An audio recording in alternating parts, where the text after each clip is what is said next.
안녕하세요. 미주친의 시퍼스입니다. 오늘은 부동산 시장에 혁명을 가져다줄 획기적인 비즈니스 모델로 이 거대한 미국 부동산 시장의 게임 체인저 역할을 꿈꾸고 있는 오픈도어를 분석해 보았습니다.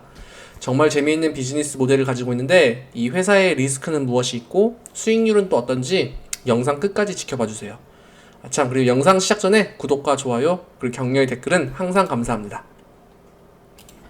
오픈도어는 2014년 미국에서 설립된 디지털 기반의 부동산 서비스 기업입니다. 설립된 지 아직 7년이 안 된 스타트업 기업인데요. 단순한 부동산 중개 서비스 업체가 아니라 직접 부동산을 구매 후 재판매하는 등 구매자와 판매자 모든 역할을 담당하고 있는 독특한 비즈니스 모델을 가지고 있죠. 이 모든 것들이 가능한 이유는 오픈도어가 보유한 자체 인공지능 알고리즘 덕분인데요. 자체적으로 부동산의 가격을 측정하고 분석하면서 거래에 필요한 시간과 비용 등이 이제 크게 절약되는 장점이 있습니다. 인공지능의 특성상 정보가 쌓일수록 계속해서 똑똑해지고 정확도도 높아지겠죠. 또한 오픈도어는 각 분야에서 열정이 넘치는 전문가들이 뭉친 화려한 이제 경영진들을 이제 보유하고 있는데 이것은 뒤쪽에서 다시 보도록 하겠습니다. 오픈도어는 현재 부동산 매매와 관련된 서비스를 이제 제공하고 있는데 모기지 대출, 주택보험, 타이틀과 에스크로 등 기타 서비스 등을 계속해서 강화하며 수익률과 매출액을 이제 높이려고 노력 중에 있어요. 마지막으로 오픈도어는 스펙을 통해 나스닥으로 우회 상장하였는데 이때 스펙 합병은 한국 투자자들에게도 유명한 이 차마스의 주도로 또 진행이 되었죠. 자, 그럼 오픈도어의 비즈니스 모델을 분석하기 전에 미국에서 부동산 시장의 위험을 한번 알아보겠습니다. 미국의 부동산 시장 규모는 16조 불, 그러니까 원화로는 약 2경이 넘는 말도 안 되는 규모의 시장으로 전망이 돼요. 그러니까 전체 음식 시장보다도 더 규모가 큰 시장이고 또한 이제 파생되는 산업들도 무궁무진하게 많아요. 미국에서는 인구 중 68%가량이 주택을 소유하고 있는데 매년 500만 개 가량의 집이 거래되고 있다고 합니다. 그럼 부동산 시장에서 오픈도어의 성장 속도를 보겠습니다. 오픈도어는 2014년 설립되었는데 2019년 기준 전체 매출은 47억 불을 달성하고 총 19,000개 가량의 집을 판매하는 등 굉장히 폭발적으로 성장을 하고 있었습니다. 메인 시장은 미국 아리조나주에 위치한 피닉스라는 도시인데 이 피닉스를 포함해 현재 총 21개 가량의 이제 도시에서 사업을 진행하고 확장하고 있습니다. 사실 아직 갈 길은 멀었죠. 그만큼 이제 성장 가능한 룸도 클 수가 있고요. 다음은 오픈도어의 경영진 및 각 부서 책임자들의 리스트입니다. 이 에릭과 이안, 이 둘이 이제 공동 설립자인데, 에릭은 이제 부동산 시장 최강자인 진로우의 자회사죠. 이 트롤리아에서 제품 책임자로 있었고, 이안은 스퀘어, 여기서 데이터 사이언스 책임자로 근무를 했었습니다. 뿐만 아니라 이런 책임자들을 보면, 뭐 넷플릭스, 우버, 리프트, 네, 뭐 구글, 뭐 익스피디어 등등에서 이제 일한 사람들이 많이 초빙이 되었는데 사실 이 백그라운드만 봐도 오픈도어의 방향성을 알 수 있을 것 같죠? 오픈도어는 이 부동산 시장에서 스스로가 게임 체인저가 되길 원하고 업계의 선두주자가 되길 희망하고 있는데 본인들이 추구하는 방향은 아마존, 우버, 카바나처럼 이 디지털 플랫폼을 통해 각 시장에서 시대를 이제 전환하는 업계가 되는 것인 것 같아요. 뭐 일단 누구든 꿈을 꾸는 것은 자유잖아요. 현재 그 커다란 아마존도 전체 리테일 시장의 14% 그리고 우버도 운송 시장에서 4%만 차지하고 있는데 시총은 계속해서 성장하고 있죠. 오픈도어는 이것보다 더 거대한 시장인 이 부동산 시장에서 이런 아마존과 우버와 같은 상징성이 있는 이제 업계를 대표하는 디지털 플랫폼 이제 기업을 꿈꾸는데 일단은 계획은 멋있습니다. 자, 그럼 오픈도어의 비즈니스 모델을 보겠습니다. 기본적으로 스마트폰의 앱 혹은 컴퓨터를 통해 간단한 방식으로 주택을 이제 매매하는 서비스를 제공합니다. 앞서 설명드린 대로 오픈도어는 다른 기존의 부동산 중개 서비스가 아닌 이 구매와 판매 모두를 담당하고 있는데 이 모든 것들을 스스로 합니다. 먼저 매도자, 그러니까 주택 판매자로부터 주택을 구입하고 구입한 제품을 간단한 보수와 리모델링 등의 과정을 거친 후 이제 구매자에게 되팝니다. 그 과정에서 매도자로부터는 서비스 비용으로 이제 주택가의 한 5%가량을, 그 매수자로부터는 커미션 비용으로 약 5%가량을 받게 되는데, 이게 오픈도어의 이제 주 수익원입니다. 즉 이제 수수료 이제 수익이죠. 회사 정책으로 인해 2020년 9월부터 이 서비스 비용은 5%를 넘지 않을 거라고 하는데, 또 언제든 뭐 변경이 가능하다고 해요. 참고로 이전에는 최고 14%까지 뭐 수수료가 이제 기록한 적이 있었습니다. 이 수수료가 높아지면 사실 많이 안 팔겠죠? 건물 가격의 14%는 너무 심한 것 같아요, 저 피가. 자, 그럼 오픈도어의 매매 과정을 간략하게 죄송해요. 혹시나 설명을 드리는데, 미국에서는 보통 이제 부동산을 할 때, 보통 판매 가격이 한 6%에서 뭐 10%까지는 이제 그 피를 주는 게 이제 일상화가 돼 있거든요. 그래서 5%의 피는 굉장히 낮은 이제 타당한 피인 것 같아요. 자, 그리고 이거는 오픈도어의 매매 과정을 간략하게 보여주는 표인데요. 이 초록색 기간은 매도자로부터 주택을 사는 과정, 그리고 이 파란색은 주택을 산 뒤에 이제 매수자에게 되판매하는 과정을 요약해 준 것이에요. 보통 주택을 구입하는 시간은 약 15일에서 45일 정도가 걸리는데, 전통적인 매매 방식에 비해 약 30%가량 시간이 절약된다고 합니다. 주택을 구매한 후 이렇게 간단한 리노베이션과 수리 기간을 거쳐서 집을 리스트에 올리고 계약을 체결 후 이제 판매까지 걸리는 시간은 약 90일 가량이라고 해요. 즉 처음 시작부터 이제 판매까지 약 하나의 트랜잭션이 약 4달이 걸리는 거죠. 그럼 오픈도어에서 주택을 구매하는 과정을 잠깐 볼게요. 약 15일에서 45일 사이에 주택을 구입한다고 설명드렸는데, 이게 가능한 것이 오픈도어가 자체 보유한 인공지능 알고리즘 덕분이에요. 그러니까 주택뿐만 아니라 지역의 시장 상황 등까지 종합적으로 고려가 되며 이 가격이 측정된다고 합니다. 보시면 주택의 가격을 측정할 때 약 145개 가량의 유니크한 항목들을 꼼꼼하게 분석하고, 방 크기에서부터 건물 재질, 그리고 건물 구조, 그리고 위치는 당연한 거고, 또 기타 옵션들까지 모두 고려하며 최대로 정확한 가격이 분석된다고 합니다. 이런 자료들은 또 시간이 갈수록 더욱더 정교해지고요. 주택을 구입하고 판매 전에 간단한 수리와 리모델링 과정이 필요하다고 말씀드렸잖아요. 그럼 수리와 리모델링 비용도 굉장히 큰 비중을 차지할 수 있는데, 이 경험과 기술이 축적되면서 이런 수리 비용들이 대폭 감소되고 있으니 긍정적으로 볼 수 있겠죠. 그럼 다음으로는 오픈도어로부터 주택을 구매하는 과정과 특이점을 보겠습니다. 일반인들이 오픈도어는 기존의 주택, 이 왼쪽은 이제 기존의 주택 구매 방법이고, 오른쪽은 이제 오픈도어의 이제 장점인데요. 기존의 주택 구매 방법보다 오픈도어를 통해 구입하는 방법이 훨씬 간단하고 빠르고 가격은 저렴하고, 또 무엇보다 더 안전한 거래가 가능하다고 설명하고 있습니다. 막판까지 딜을 할 필요도 없고, 클로징 날짜부터 세세한 거래 조건 모두 주택 구매자들의 요구에 맞춰준대요. 특히 이제 가격의 경우 최저가 수준으로 이렇게 고정된 가격을 처음부터 제시가 되므로 번거로운 흥정 과정이 필요 없습니다. 오픈도어의 비즈니스 모델은 매매 시 발생하는 차익을 극대화시키려는 것이 아니라 이 매매 과정에서 발생하는 수수료가 주 수익원이니까요. 빨리빨리 팔고 빨리빨리 수수료 받고 넘기는 거예요. 맞다. 특히 이제 기존의 거래에서는 클로징 할 때 평균 걸리는 시간이 이게 87일 정도 되는데요. 오픈도어는 정말 가장 빠르게 된다는 가정하에서 3일 만에 클로징 된다고 합니다. 말도 안 되죠. 정말 빠르죠. 주택을 사는 모든 과정은 비대면으로 진행되는데, 앱을 설치하고 원하는 집을 찾으면 부동산 중개인들의 이제 도움 없이 혼자서 집을 이제 투어할 수 있고 자유롭게 구경을 할 수 있습니다. 앱을 통해서 이제 이제 디지털 키 같은 게 나오고 하면서 자체적으로 이제 혼자서 구경할 수 있다고요. 신기해요. 그리고 이런 클로징과 페이먼트 같은 지불 과정 모두 다 디지털 기술을 통해 비대면으로 처리되기에 시간과 경제성 모두 좋죠. 앞서 설명드린 대로 오픈도어는 단순히 주택의 매매뿐만 아니라 타이틀과 에스크로, 그리고 모기지 파이낸싱, 주택보험, 워렌티, 업그레이드, 관리 등 다양한 부가 서비스 또한 운영하며 매출과 수익률을 극대화시키려고 노력 중입니다. 즉 주택과 관련된 토탈 서비스를 제공하며 이제 주택 구매자가 고려할 걱정과 불편함을 최소화시키면서 수익 또한 증가시킬 수 있죠. 한 예로 주택 구매자들 중 오픈도어를 통해 타이틀과 이 에스크로 서비스를 진행하는 유저들의 비율인데요. 서비스 초기에는 약 5%가량만 이 서비스를 이용했지만 최근에는 약 83%가량의 손님이 이 부가 서비스를 이용하는 등 이로 인해 전체적인 수익률 또한 증가했다고 할 수 있습니다.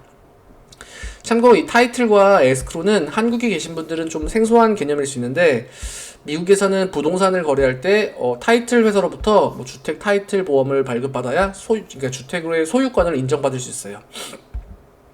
그리고 물론 주마다 예외가 있긴 하지만요. 그리고 이 에스크로는 구매자와 판매자가 이제 안전한 거래를 할 수 있도록 중개를 해주는 역할입니다.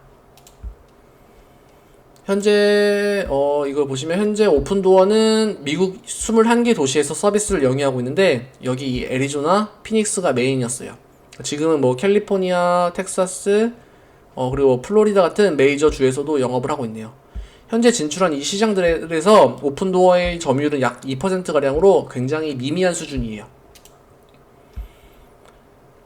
하지만 짧은 미래에 미국 전 지역 100개가 넘는 도시로 이제 사업을 확장시키고 시장 점유율을 4%가량으로 끌어올릴 계획을 하고 있다고 합니다. 목표 매출은 약 500억 불로 예상하고 있네요. 현재 미국 주택 시장은 이렇게 약 13조 불 가량으로 매년 500만 개의 주택이 거래되고 있는데, 오픈도어가 이 거대한 시장에서 게임 체인저가 되려면 아직 가야 할 길이 많이 남았고 힘든 싸움이 될 수도 있어 보여요. 하지만 이러한 서비스를 제공하는 기업이 오픈도어가 이제 유일무이하므로 계속해서 공격적으로 마케팅을 하고 입소문이 난다면 크게 성장할 수 있을 룸이 존재하기도 하죠. 애널리스트들에 의하면 오픈도어의 2025년 매출은 지금보다 약 310%, 그러니까 거의 3배 이상이 증가한 195억 불 가량을 이제 기록할 것이라고 하는데요. 문제는 순이익입니다. 매출이 크게 증가하는 것에 비해 순이익의 증가는 거의 고려를 안 하고 있는 것 같아요, 애널리스트들이. 그러니까 그것은 이제 현재의 수익률 구조 때문인데, 수익률 구조는 뒤에서 더 자세히 보도록 할게요. 하지만 앞서 설명드린 대로 오픈도어는 이 수익률을 또 증가시키기 위해 많은 고민을 하고 있는 것으로 보여지니 사실 좀 더 지켜봐야겠습니다. 아무리 이렇게 매출이 늘어도 수익률이 안 늘면은 빈 깡통이잖아요, 사실은. 조금씩은 증가되긴 하는데 봐야겠습니다, 한번. 다음은 오픈도어의 지분율입니다. 두 명의 공동 창업자가 회사 전체 지분의 6.7%가량을 소유하는 등 스타트업 치고는 내부자의 지분율이 너무 낮아 보였습니다. 이 회사의 최대 주주는 소프트뱅크인데, 소프트뱅크는 자세히 보면 우버, 위워크, 오픈도어처럼 이런 비즈니스 모델을 참 좋아하는 것 같아요. 근데 세 개의 회사들의 공통점은 수익성이 또 안 좋다는 거죠. 그래도 무엇인가 큰 그림이 있을 거라고 믿습니다. 보시면 또 다양한 투자 기관들의 지분이 보이는데, 뱅가드와 블랙록, 스테이트 스트리트 등 메이저 기관들은 투자 참여를 아직 안 하는 것으로 보여지는데, 앞으로 이제 계속 지켜봐야 될 것 같아요. 다음은 오픈도어의 위험 요소입니다. 일단 오픈도어는 인지도가 굉장히 부족합니다. 미국 내에서 주택거래의 대명사는 여전히 진로우와 레드핀 같은 기업들이죠. 물론 하는 업무는 다르긴 하지만요. 그래도 아직 오픈도어가 무슨 회사인지 모르는 사람들이 수두룩해요. 2014년 설립되어서 아직 7년이 되지 않은 짧은 업력 때문일 수도 있는데, 이 시장에서 게임 체인저 역할을 하기 위해서는 더 많은 입소문이 나야 하는데, 이제 그러기 위해서는 홍보도 더 많이 해야 되고 사용률을 올리는 데 힘써야겠죠. 아직 갈 길이 멀어 보이는 건 이러한 이유 때문입니다. 해야 할 게 너무 많아요. 아무리 좋은 비즈니스 모델을 가지고 있어도 사람들이 오픈도어에 주택을 팔지 않고 또한 이제 오픈도어로부터 주택을 사질 않는다면 다 의미 없거든요. 이 주택 시장은 굉장히 또 보수적이어서 우버처럼 하루아침에 메이저 업계로 올라가기는 어려울 수가 있어 보여요. 다음은 가격 측정의 정확도인데, 일단 오픈도어는 주택을 팔기 위해 주택을 사야 하잖아요. 현재 주택을 구매하는 가격은 자체 인공지능 알고리즘을 통해 결정이 되는데, 혹시라도 이 가격 측정 시스템이 정확하지 않다면 살 때 이제 거래량이 줄거나 아니면 판매 시 손해를 볼 수도 있겠죠. 다음은 인벤토리 턴오버 기간인데, 앞서 설명드린 대로 오픈도어는 주택을 구매하고 되판매할 때까지 약 길게는 90일가량의 시간이 소요되는데, 이 기간이 길어지면 길어질수록 오픈도어 입장에서는 리스크가 커요. 보유하는 동안 이제 비용이 발생할 수도 있고, 그 기간 내에 예상치 못한 주택 가격의 변화 가능성도 있죠. 올라갈 수도 있겠지만요. 네 번째 리스크는 미국 모기지 금리의 변동인데요. 최근 미국은 제로 금리를 유지하는 등 주택 금리도 굉장히 낮은 수준을 유지하며 집값 상승과 주택 거래량 증가라는 결과로 이어졌는데, 이 금리라는 것은 또 언제 어느 수준으로 오를지 예상하기가 쉽지 않잖아요. 이게 벌써부터 금리를 인상하겠다라는 말도 솔솔 나오고 있으니까요. 부동산 시장 특성상 이 모기지 금리의 변동성은 이제 유심히 봐야 될 것 같습니다. 다음은 이 기업의 낮은 수익률, 즉 낮은 마진율인데요. 이 부분은 마지막 슬라이드에서 다시 한번 보도록 하겠습니다. 그리고 이제 마지막 리스크는 낮은 수익률에 의한 지속적인 적자 상태와 그에 따른 누적 결손금인데요.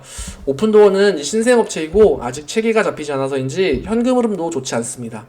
그에 따라 지속적인 유상증자 가능성도 계속해서 염두해야 할 것 같아요. 사실 스펙을 통해서 우회 상장한 기업들은 대부분 이런 리스크는 가지고 있죠. 아닌 경우도 있지만요.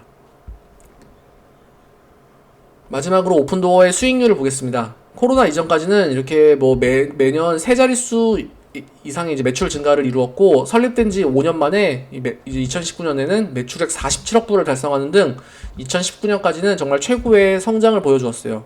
하지만 2020년도에는 코로나가 터지면서 초반에 주택 시장이 살짝 얼어붙으며 이제 마이너스 성장률을 이제 보여주었습니다. 시장이 많이 회복한 4분기에서 큰 매출 증가를 보여주는 것이 중요하겠네요. 참고로 오픈도어는 오는 3월 4일 실적을 발표할 예정에 있습니다. 굉장히 중요해 보입니다, 제가 볼 때. 오픈도어는 부동산 매매 수수료가 주 수익이라 이렇게 10%채 되지 않는 낮은 매출 총이익률을 보여줍니다. 오픈도어는 부동산을 사고 다시 되파는데, 부동산을 사는 비용은 이제 매출 원가에 포함되고 또 부동산을 되파는 가격은 매출이 되겠죠. 물론 여기 매출에는 수수료가 포함되겠지만요. 그래서 이런 낮은 수익률의 구조 특성상 아직까지 오픈도어는 계속해서 적자를 발생하고 있었습니다. 2020년 9개월 가량으로는 이제 1억 9천만 불의 적자가 발생했네요. 그런데 오픈도어의 매출 대비 영업비용 비율을 보면 사실 10% 초반으로 표면상으로는 나쁘지 않아요. 근데 매출 대비 관리 비용의 비율은 2%에서 4% 가량을 유지하고, 마케팅 비용은 이제 매년 줄어드는 모습을 보여주네요. 그리고 기술 개발의 비용은 이제 1%에서 2% 정도이고요. 사실 이 퍼센테이지는 사실 오픈도어의 수익 구조 특성상 큰 의미가 없어 보여요. 잠깐 오고 가는 매출 구조이니까 이런 영업비용의 비율이 오히려 큰 게 이상한 거겠죠. 오픈도어는 지금 당장은 사실 수익률 걱정보다는 이제 주택 거래량과 매출 증가율이 핵심으로 이제 보여집니다. 설립된 지 6년이 안 됐고 이제 스펙을 통해 우회 상장된 지 반년도 안 된 기업에 수익률을 요구하는 것은 넌센스일 수도 있어요. 그렇지만 이 수익 구조 자체가 고수익률을 내지 못하는 구조인 것은 치명적인 단점이 될 것 같아요. 지금껏 마케팅 비용의 비율이 감소되어 왔었는데, 매출을 증가시키고 인지도를 높이기 위해 오픈도어는 더 과감한 투자를 할 필요가 있어 보입니다. 또한 오는 3월의 실적 발표는 이제 오픈도어가 상장 후 첫 발표하는 실적 발표인데요. 그로 인해 상장 후 직원 보상 비용 등이 직원 보상 비용 등이 이제 대폭 증가하면서 다음 분기 순이익률은 아마 더 크게 악화될 것으로 예상이 됩니다. 이런 것은 투자자분들이 다 감안하고 있으니 사실 계속해서 강조하지만 매출 증가가 핵심이고 꼭 필요해 보여요. 오늘은 오픈도어에 대해서 분석을 해보았는데요. 오픈도어는 부동산 시장의 혁명을 꿈꾸는 이제 혈기가 넘치는 스타트업이었습니다. 16조 불 가량의 거대한 이 부동산 시장에서 포스트 아마존과 포스트 우버를 꿈꾸고 있는 오픈도어인데요. 아직 넘어야 할 산이 많고 극복해야 할 문제가 많아 보입니다. 일단은 공격적인 마케팅으로 주택 거래량이 증가해야 하고, 그로 인해서 매출 증가가 우선으로 보여져요. 당분간은 수익률에 신경을 쓰지 말고 사실 어떠한 방법을 써더라도 이 매출 증가가 우선으로 보여져요. 핵심입니다. 그렇게 매출이 증가하고 인지도가 높아진다면 다양한 상품과 서비스 등으로 수익률 증가도 필요하고요. 그러니까 즉 설립된 지 6년 차의 스타트업으로 이렇게 여러 문제들이 있지만 오픈도어가 꿈꾸는 이 계획들이 현실이 된다면 아마 이 부동산 시장의 게임 체인저가 될 가능성 또한 존재하지 않을까 예상이 됩니다. 충분히 기술력을 보면은, 그리고 비즈니스 모델을 보면 규모의 경쟁에서도 이길 수 있고 정말 진입장벽도 높아서 재밌어 보여요, 시장이. 오늘 영상은 여기까지이고 영상이 도움되셨으면 구독과 좋아요 그리고 알림 설정 꼭 부탁드릴게요. 감사합니다.